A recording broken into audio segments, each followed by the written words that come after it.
ಶತಶತಯೋಜನ ಶರಧಿಯ ಕಂಡು ಹತಾಶೆಗೊಂಡಿತು ಹರಿಸೇನೆ. ಶತಶತಯೋಜನ ಶರಧಿಯ ಕಂಡು ಹತಾಶೆಗೊಂಡಿತು ಹರಿಸೇನೆ.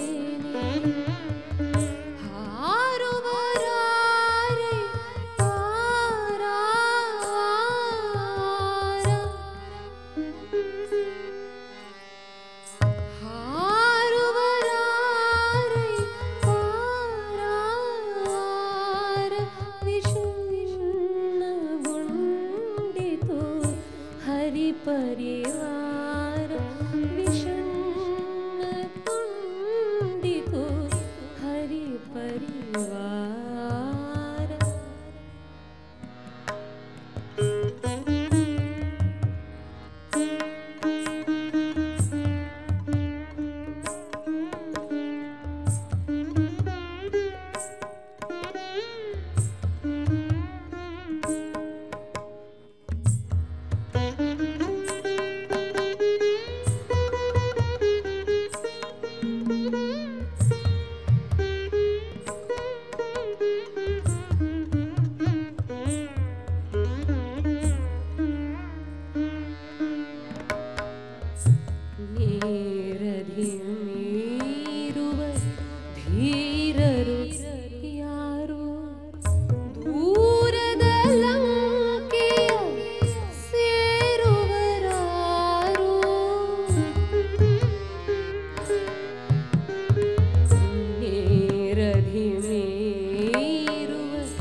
ಹತಾಶೆಗೊಂಡಿತು ಹರಿಸೇನೆ.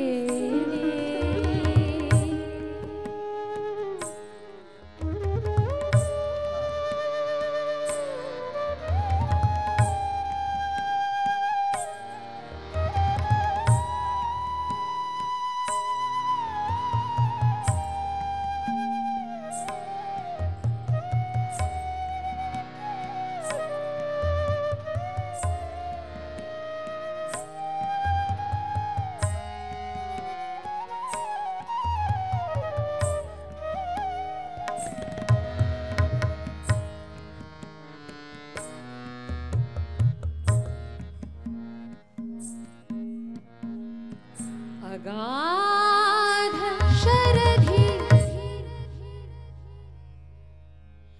मोरे दीदे भरधि. अगाध शरधि मोरे दीदे भरधि. दृढ़ विक्रमरारि हरै बलधि. दृढ़ विक्रम ಬಲದಿ ಹತಾಶೆಗೊಂಡಿತು ಹರಿಸೇನೆ. ವಿಷಣ್ಣ ಕೊಂಡಿತು ತನ್ನೊಳು ತಾನೇ.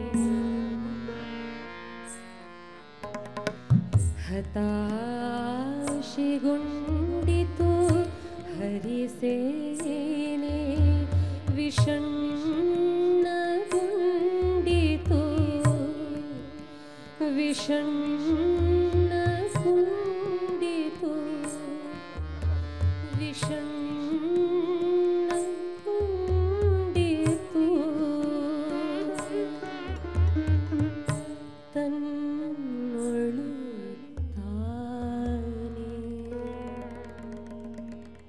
ನೀವು ಗಮನಿಸಿರಬೇಕು, ಶ್ರೀಲಕ್ಷ್ಮಿ ಚಿತ್ರ ಬಿಡಿಸ್ತಾ ಇದ್ಲು. ಈ ಬಣ್ಣದ ಪಾತ್ರೆ ಹಿಡ್ಕೊಂಡವ್ರು ಯಾರು ನೋಡಿದ್ರಾ?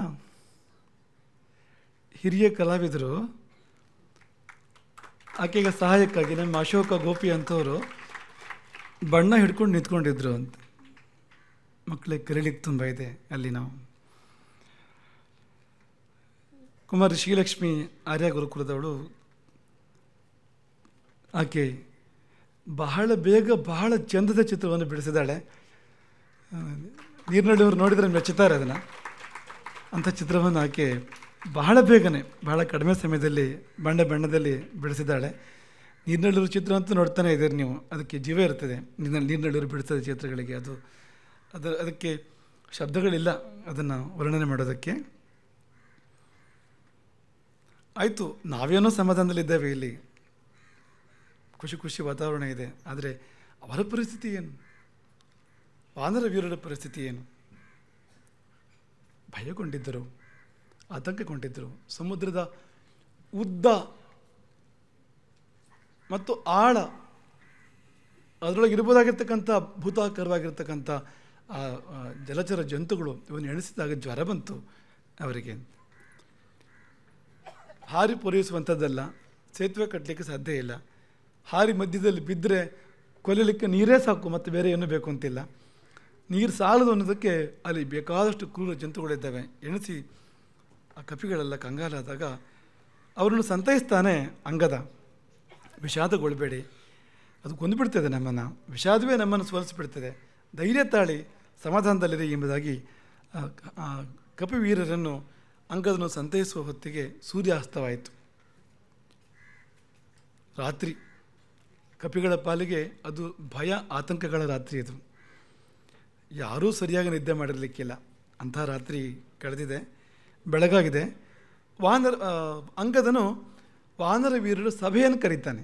ಯಾವುದೇ ಸಮಸ್ಯೆ ಬಂದಾಗ, ಯಾವುದೇ ಸಂಕಷ್ಟ ಎದುರಾದಾಗ ನಾವೆಲ್ಲ ಕೂತು, ಅಂದರೆ ಪರಸ್ಪರ ಸಂಬಂಧಪಟ್ಟವರು ಕೂತು ಚರ್ಚೆ ಮಾಡಬೇಕು, ಚಿಂತನೆ ಮಾಡಬೇಕು. ಒಂದು ತಲೆಗಿಂತ 2 ತಲೆ, 4 ತಲೆ, 10 ತಲೆ ಒಳ್ಳೆಯದು ಅಂತ. ಒಬ್ಬನಿಗೆ ಹೊಳೆಯದೇ ಇದ್ದಿದ್ದು ಇನ್ನೊಬ್ಬನಿಗೆ ಹೊಳಿಬೋದು ಅಂತ. ಹಾಗಾಗಿ ಮುಂದಿರುವ ಸವಾಲನ್ನು ಉತ್ತರಿಸುವುದು ಹೇಗೆ ಎನ್ನುವ ದೃಷ್ಟಿಯಿಂದ ಅಂಗದ ಸಮಾಲೋಚನೆಗಾಗಿ ಕಪಿವೀರರ ಸಭೆಯನ್ನು ಕರೀತಾನೆ.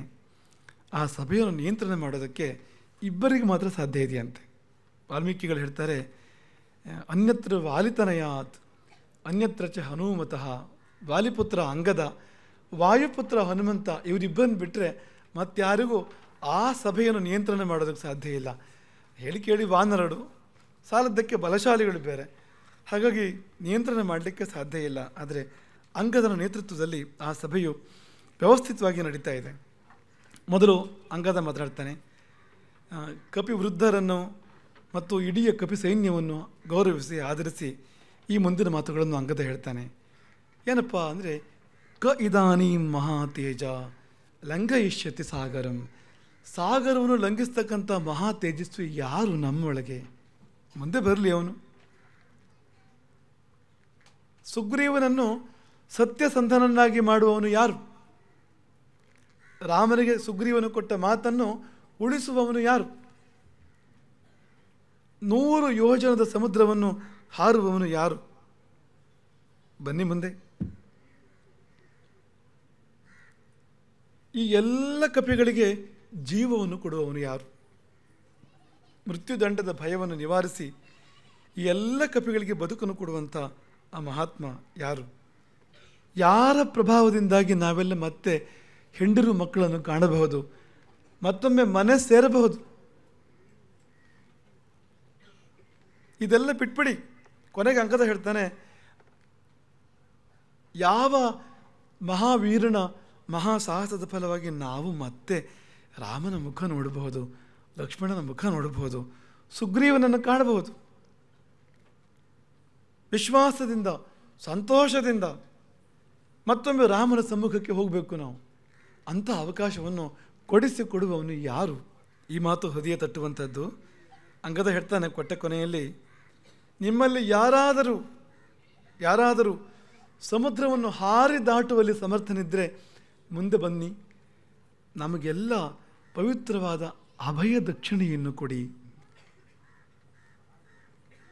ಅಭಯ ದಕ್ಷಿಣೆ, ಅಭಯವೇ ದಕ್ಷಿಣೆ, ಅಭಯ ಪ್ರದಾನ ಅದನ್ನು ಮಾಡಿಕೊಡಲಿ ಎಂಬುದಾಗಿ ಅಂಗದನು ಸಭಾ ಮಧ್ಯದಲ್ಲಿ ಪ್ರಾರ್ಥನೆ ಮಾಡಿದಾಗ ಉತ್ತರ ಬಂತು.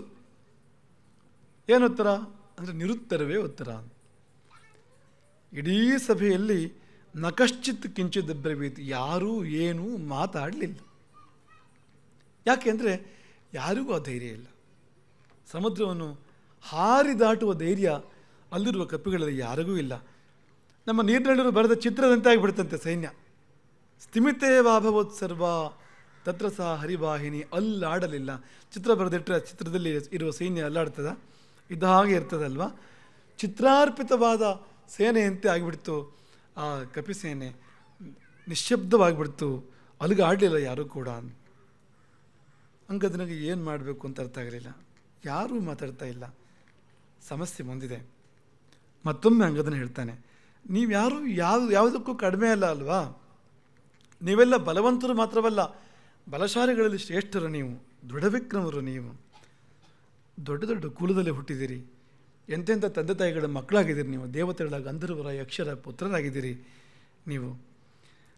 ನಿಮಗೆ ಅದೆಷ್ಟೋ ಬಾರಿ ಸಮ್ಮಾನಗಳು ಗೌರವಗಳು ಸಂದಿದೆ ನಿಮ್ಮ ಸಾಹಸ ಕಾರ್ಯಗಳ ಸಲುವಾಗಿ. ಇದಕ್ಕಿಂತ ಮೊದಲು ಎಷ್ಟು ಬಾರಿ ನಿಮಗೆ ಗೌರವಗಳು ಸಮ್ಮಾನಗಳು ಕಪಿರಾಜನ ಆಸ್ಥಾನದಲ್ಲಿ ಸಂದಿಲ್ಲ. ಎಲ್ಲಿಂದ ಎಲ್ಲಿಗೆ ಬೇಕಾದ್ರೂ ಹಾರುವ ಶಕ್ತಿ ಉಳ್ಳವರು ನೀವು, ಯಾಕೆ ಮಾತನಾಡದೆ ಕುಳಿತ್ರಿ? ಏನಾದರೂ ಹೇಳಿ.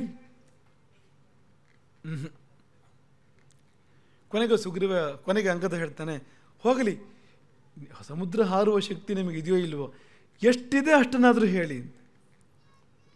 ಬೃಹಧ್ವಂ ಯಸ್ಯ ಯಾ ಶಕ್ತಿ, ಯಾರಿಗೆ ಎಷ್ಟು ಶಕ್ತಿ, ನಿಮ್ಗೆ ಇರೋ ಶಕ್ತಿ ಏನು ಹೇಳಿ. 100 ಯೋಜನೆ ಆಗಬೇಕು ಅಂತಿಲ್ಲ, 10 ಆದರೆ 10, 20 ಆದರೆ 20. ನಿಮಗೆ ಎಷ್ಟು ಶಕ್ತಿ ಇದೆಯೋ ಒಬ್ಬೊಬ್ಬರು ಕೂಡ ನಿಮ್ಮ ಶಕ್ತಿಯನ್ನು ಹೇಳ್ತಾ ಬಂದರೆ ಎಲ್ಲೋ ಒಂದು ಕಡೆ ಬೆಳಕು ಕಂಡಿತು, ಯಾರೋ ಒಬ್ಬ ನಮಗೆ ಅಂಥವನು ಸಿಕ್ಕಿಯಾನೋ ಎಂಬುದಾಗಿ ಅಂಗದನು ಮತ್ತೊಮ್ಮೆ ಸೂಚನೆ ಕೊಟ್ಟಾಗ ಕಪಿಗಳು ತಮ್ಮ ತಮ್ಮ ಸಾಮರ್ಥ್ಯವನ್ನು ಹೇಳ್ಕೊಂಡ್ರು. ಹಿಂದೆ ಕಪಿರಾಜರ ಮುಂದೆ ಬಡಾಯಿ ಕೊಚ್ಚಿದಾಗ ಎಷ್ಟೆಷ್ಟೋ ಹೇಳಿಬಿಟ್ಟಿದ್ದಾರೆ. ಆಕಾಶಕ್ಕೆ ಹಾರ್ತೇನೆ, ಪಾತಾಳಕ್ಕೆ ಹಾರ್ತೇನೆ, 100 ಯೋಜನೆ ಏನು, 1000 ಯೋಜನೆ ಎಲ್ಲ ಹೇಳ್ಬಿಟ್ಟಿದ್ದಾರೆ. ಈಗ ಇದ್ದ ವಿಷಯ ಇದ್ದಾಗ ಹೇಳ್ತಾ ಇದ್ದಾರೆ. ಯಾಕೆಂದರೆ ಕೊಂಡು ಮುಂದೆ ಸಮುದ್ರ ಇದೆ, ಹೇಳಿದ್ರೆ ಮುಗಿಲಿಲ್ಲ, ಹಾರಬೇಕಾಗ್ತದೆ ಹೇಳಿದ ಮೇಲೆ. ಮತ್ತು ಆ ಶಕ್ತಿ ಇಲ್ಲದೆ ಹಾರಿದರೆ ಮಧ್ಯೆ ಬೀಳಬೇಕಾಗ್ತದೆ ಸಮುದ್ರದಲ್ಲಿ. ಹಾಗಾಗಿ ಇದ್ದ ವಿಷಯ ಇದ್ದಾಗ ಹೇಳುವಂಥದ್ದು, ಸತ್ಯವನ್ನು ಹೇಳುವಂಥದ್ದು ಈಗ ಅನಿವಾರ್ಯವಾಯಿತು. ಕಪಿನಾಯಕರು ಒಬ್ಬೊಬ್ಬರು ಕೂಡ ತಮ್ಮ ತಮ್ಮ ಸಾಮರ್ಥ್ಯವನ್ನು ಒಬ್ಬೊಬ್ಬರಾಗಿ ಹೇಳ್ತಾ ಹೋಗ್ತಾರೆ. ಗಜಃ ಗವಾಕ್ಷಃ ಗವಯಃ ಶರಭಃ ಗಂಧಮಾದನಃ ಮೈಂದಶ್ಚ ದ್ವಿವಿಧಶ್ಚೈವ ಸುಷೇಣು ಜಾಂಬವಾಂಸ್ತಥಾ. ಈ ಕಪಿನಾಯಕರುಗಳು ತಮ್ಮ ತಮ್ಮ ಸಾಮರ್ಥ್ಯವನ್ನು ಸಭಾಮಧ್ಯದಲ್ಲಿ ಪ್ರಕಟಿಸಿದ್ದಾರೆ. ಮೊಟ್ಟ ಮೊದಲು ಕಪಿನಾಯಕನಾದ ಗಜ ಎದ್ದನೆ ಅಂತ ಆತ ಹೇಳ್ತಾನೆ, ಪ್ರವೇಯಂ 10 ಯೋಜನಂ, 10 ಯೋಜನ ಹಾರಬಲ್ಲೆ ನಾನು. ಆಮೇಲೆ ಬುಡಕ್ಕನೆ ಸಮುದ್ರಕ್ಕೆ ಬಿಡೋದು. ಇನ್ನು 90 ಯೋಜನೆ ಬಾಕಿ ಇದೆ.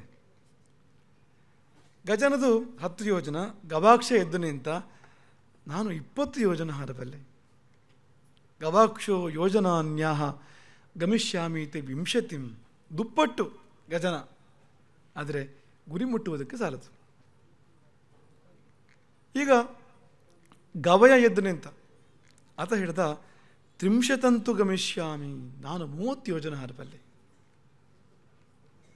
ಸಾಲದು. ಶರಭ ಎದ್ದು ನಿಂತ ಆತ ಹೇಳ್ತಾನೆ, 40 ಗಮಿಷ್ಯಾಮಿ, 40 ಯೋಜನ ಹಾರಬಲ್ಲೆ ನಾನು. ಅಂಗದ್ರಿಗೆ ಸ್ವಲ್ಪ ಉತ್ಸಾಹ ಬಂತು. ಇದು ವೃದ್ಧಿ ಆಗ್ತಾ ಇದೆ. 10 20 ಆಯಿತು, 20 30 ಆಯಿತು, 30 40 ಆಯಿತು. ಶರಭನಿಗಾಗುವಾಗ 40 ಯೋಜನಕ್ಕೆ ಬಂದಿತ್ತು. ಗಂಧಮಾದನ ಎದ್ದು ನಿಂತ ಆತ ಹೇಳಿದ, 50 ಹಾರ್ತೇನೆ ನಾನು. ಅಂದರೆ ಒಟ್ಟು ಬೇಕಾಗಿರುವ ದೂರದ ಅರ್ಧದಷ್ಟು ಹಾರಬಲ್ಲ. ಅಲ್ಲಿ ಏನಾದ್ರು ಯಾರಾದರೂ ಒಂದು ವಿಶ್ರಾಂತಿಗೆ ವ್ಯವಸ್ಥೆ ಮಾಡಿದರೆ ಸಮುದ್ರ ಮತ್ತೆ 50 ಹಾರಬಹುದು. ಇದು ಗಂಧಮಾದನನ ಸನ್ನಿವೇಶ. ಅದೇನು ಸಣ್ಣದಲ್ಲ, 50 ಯೋಜನ ಹಾರೋದು ಸಮುದ್ರದಲ್ಲಿಂದ ಸಣ್ಣ ಮಾತು ಅದೇನು. ಆದರೆ ಈ ಕಾರ್ಯದ ಮುಂದೆ ಸಣ್ಣದವನು, ಕಾರ್ಯ ದೊಡ್ಡದವನು. ಮೈಂದ ಅಶ್ವಿನಿ ದೇವತೆಗಳ ಪುತ್ರನಾಥ, ಅವಳಿಗಳಲ್ಲಿ ಒಬ್ಬ. ಆತ ಎದ್ದು ನಿಂತ. ನಾನು 60 ಯೋಜನೆ ಹಾರಬಲ್ಲೆ. 60% ಸಾಲದು. ಈ ಪರೀಕ್ಷೆ ಹೇಗಿದೆ ಅಂದರೆ 99% ಸಾಲದು. ಇದ್ರೆ 100ಕ್ಕೆ 100 ಆಗಲೇಬೇಕು. 95 ಯೋಜನೆ ಹಾರಿ ಬಿದ್ದರೆ ಸಮುದ್ರಕ್ಕೆ ಬೀಳೋದು ಮತ್ತೆ ಅಲ್ವಾ? ನಿಮ್ಮ ಪರೀಕ್ಷೆಗಳು ಎಷ್ಟು ಸುಲಭ ನೋಡ್ಕೊಳ್ಳಿ ನೀವು. ಪಾಪ ಈ ಕಪಿವೀರ ಪರೀಕ್ಷೆಗಳು ಅದು ಎಂಥ ಕ್ಲಿಷ್ಟಕರ. ನಿಮ್ಗೆ ಅಕಸ್ಮಾತ್ ಪರೀಕ್ಷೆ ಹಿಂದೆ ಮುಂದೆ ಯಾರು ಪ್ರಾಣ ಏನು ಹೋಗೋದಿಲ್ಲ. ಇಲ್ಲ, ಹಾಗಲ್ಲ, ಜೀವನವೇ ಮುಗಿದೋಗ್ತದೆ ಅಂತ. ಮೈಂದನ ಅಣ್ಣ ದ್ವಿವಿಧ ಇದ್ದನೆ ಅಂತ ಆತ ಹಿಡ್ದ. ನನ್ನ ತಮ್ಮ 60 ಹಾರಿದರೆ ನಾನು 70 ಹಾರ್ತೇನೆ. ಗಮಿಷ್ಯಾಮಿ ನ ಸಂದೇಹ 70 ಯೋಜನಾನ್ಯಹಂ. 70 ಯೋಜನೆ ಹಾರೋದಕ್ಕೆ ಸಂದೇಹ ಬೇಡ, ಮುಂದೆ ಸಂಶಯ. ಸುಷೇಣ ಎದ್ದು ನಿಂತ. ದೊಡ್ಡ ಕಪಿನಾಯಕ ಅವನು ಕೂಡ. ಸುಷೇಣ ಸಾಮಾನ್ಯನಲ್ಲ. ಆತ ಹಿಡಿದ. ಅಶೀತಿಂ ಯೋಜನಾನಂತೂ ಪ್ಲವೇಯಂ ಪ್ಲವಗೇಶ್ವರ. ವಾನರ ನಾಯಕರೇ, ನಾನು 80 ಯೋಜನೆ ಪರ್ಯಂತ ಹಾರ್ತೇನೆ. ನೋಡಿ, 0ಯಿಂದ 80ರವರೆಗೆ ಬಂದಾಗಿದೆ. ಇನ್ನೊಂದು 20 ಬಾಕಿ ಇದೆ. 20 ಬಾಕಿ ಇರೋದು. ಮತ್ತೆ ನಿಶಬ್ದ. ಮತ್ತೆ ಅವರು ಮಾತಾಡಲಿಲ್ಲ 80 ಆದಮೇಲೆ. ಆಗ ಮೆಲ್ಲನೆ ಅವನು ಎದ್ದು ನಿಂತ್ಕೊಂಡಂತೆ. ಯಾರು? ಎಲ್ಲರಿಗಿಂತ ಮುದುಕ. ಅಲ್ಲಿರುವವರ ಪೈಕಿಯಲ್ಲಿ ಮುದುಕರಲ್ಲಿ ಮುದುಕ ಜಾಂಬವಂತ. ಜಾಂಬವಂತ ಎದ್ದು ನಿಂತು ಅವನ ಎಲ್ಲರಿಗಿಂತ ಹಿರಿಯನಾದರೂ ಕೂಡ ಎಲ್ಲರನ್ನೂ ಗೌರವಿಸಿ, ಅಂಗದ, ಹನುಮಂತ ಮತ್ತಿತರ ಕಪಿನಾಯಕರನ್ನೆಲ್ಲರನ್ನೂ ಗೌರವಿಸಿ, ತಥೋ ವೃದ್ಧ ತಮಸ್ತೇಷಾಂ, ಎಲ್ಲರಿಗಿಂತ ವೃದ್ಧನಾಗಿರ್ತಕ್ಕಂಥ ಜಾಂಬವಂತ ಹೇಳಿದನಂತೆ, ನಾನು ಒಂದು ಕಾಲದಲ್ಲಿ ಅಂತ ಶುರು ಮಾಡ್ತಾನೆ ಅವನು. ಈಗಿನ ವಿಷಯ ಬೇರೆ. ಪೂರ್ವಮಸ್ಮಾಕಮಪ್ಯಾಸೀತ್ ಕಶ್ಚಿತ್ ಗತಿ ಪರಾಕ್ರಮ. ಒಂದು ಕಾಲದಲ್ಲಿ ಏನು ಸಾಮರ್ಥ್ಯ ನನ್ನದು, ಏನು ಶಕ್ತಿ ನನ್ನದು. ಆದರೆ ಈಗ ದೇವಯಂ ವಯಸ್ಸು ಪಾರಮನುಪ್ರಾಪ್ತ ಆಸ್ಮ ಸಾಂಪ್ರತಂ. ಬಹಳ ವಯಸ್ಸಾಗಿದೆ. ಈಗ ಜೀವನ ಸಾಗರದ ದಡದ ಹತ್ರ ಬಂದುಬಿಟ್ಟಿದ್ದಾನೆ ಜಾಂಬು ಅಂತ. ವಯಸ್ಸು ಪಾರಂ, ಅಷ್ಟು ವಯಸ್ಸಾಗಿದೆ ಆತನಿಗೆ. ನಿಜ, ಆದರೆ ಸುಮ್ಮನಿರಲಿಕ್ಕೆ ಸಾಧ್ಯ ಇಲ್ಲ. ಯಾವುದಕ್ಕೋಸ್ಕರವಾಗಿ ಪ್ರಭು ಶ್ರೀರಾಮಚಂದ್ರ ಮತ್ತು ಕಪಿರಾಜ ಸುಗ್ರೀವ ಸಂಕಲ್ಪ ಮಾಡಿ ಬದ್ಧ ನಿಶ್ಚಯರಾಗಿದ್ದಾರೋ ಆ ಕಾರ್ಯ ಕಣ್ಮುಂದಿರುವಾಗ ಎಷ್ಟು ಮುದುಕನಾದರೂ ಕೂಡ ಸುಮ್ಮನೆ ಕೂತ್ಕೊಳ್ಳೋಕೆ ಸಾಧ್ಯ ಇಲ್ಲ. ನಾನು ನನ್ನ ಸಾಮರ್ಥ್ಯವನ್ನು ಹೇಳ್ತೇನೆ ಎಂಬುದಾಗಿ ಜಾಂಬವಂತ ತನ್ನ ಸಾಮರ್ಥ್ಯವನ್ನು ಹೇಳ್ತಾನೆ. ಸಾಂಪ್ರತಂ ಕಾಲಭೇದೇನ ಯಾಗತಿಸ್ತಾಂ ನಿಬೋಧತ. ಈಗಿನದ್ದು ಹೇಳ್ತಾನೆ, ಹಳೇದಲ್ಲ, ಹಳೇದು ಬೇರೆ. ಈಗಿನದ್ದು ಹೇಳ್ತಾನೆ, 90 ಯೋಜನೆ ಹಾರ್ತೇನೆ ನಾನು ಅಂತ. ಆಚೆ ದಡಕ್ಕೆ ಸಾಲದು, ಆದರೆ ಈ ಹುಡುಗರು ಯಾರಿಗೂ ಕಡಿಮೆ ಇಲ್ಲ ಅಂತ. ಗಜ, ಗವಯ, ಗವಾಕ್ಷ, ಶರಭ, ಗಂಧಮಾದನ, ಮೈಂದ, ದ್ವಿವಿಧ, ಸುಷೇಣ ಇಂಥ ಸಮರ್ಥ ಕಪಿಯೂತಪತಿಗಳು, ಅವರಿಗಿಂತ ಹೆಚ್ಚಿನ ತಾಕತ್ತು ಈಗಲೂ ಜಾಂಬವಂತನಿಗಿದೆ ಅಂದರೆ ಆಲೋಚನೆ ಮಾಡಬೇಕು ನೀವು ಅಂತ. ಹಳೆ ಮಷಿನ್ ಅದು. ಈ ಬ್ರಿಟಿಷರ ಕಾಲದ ಮಷಿನ್ಗಳು ಅಥವಾ ಆ ಕಾಲದ ಸೇತುವೆಗಳು ಈಗಲೂ ಗಟ್ಟಿ ಇರ್ತವೆ. ಈಗ ಕಟ್ಟಿದ ಸೇತುವೆ ಮುಂದಿನ ವರ್ಷಕ್ಕಿರೋದಿಲ್ಲ. ಹಾಗೆ ಹುಳಸೆ ಮರ ಮುಪ್ಪಾದರೂ ಹುಳಿ ಮುಪ್ಪಲ್ಲ ಎಂದ ಹಾಗೆ ಜಾಂಬವಂತ ಎಲ್ಲ ಆವರೆಗಿನ ಎಲ್ಲ ಕಪಿವೀರರನ್ನು ಮೀರಿ ತನ್ನ ಸಾಮರ್ಥ್ಯವನ್ನು ಪ್ರಕಟಿಸ್ತಾನೆ. ಮಾತನ್ನು ನಿಲ್ಲಿಸುತ್ತಿಲ್ಲ ಅವನು. ನೀವು ಇಷ್ಟೇ ತಿಳ್ಕೊಂಡ್ರೆ ಸಾಲದು. ನನ್ನ ನಿಜವಾದ ಸಾಮರ್ಥ್ಯ ಒಂದು ಕಾಲದಲ್ಲಿ, ಪ್ರಾಯದ ಕಾಲದಲ್ಲಿ ಎಷ್ಟಿತ್ತು ಅನ್ನೋದನ್ನು ನೀವು ತಿಳ್ಕೊಳ್ಬೇಕು.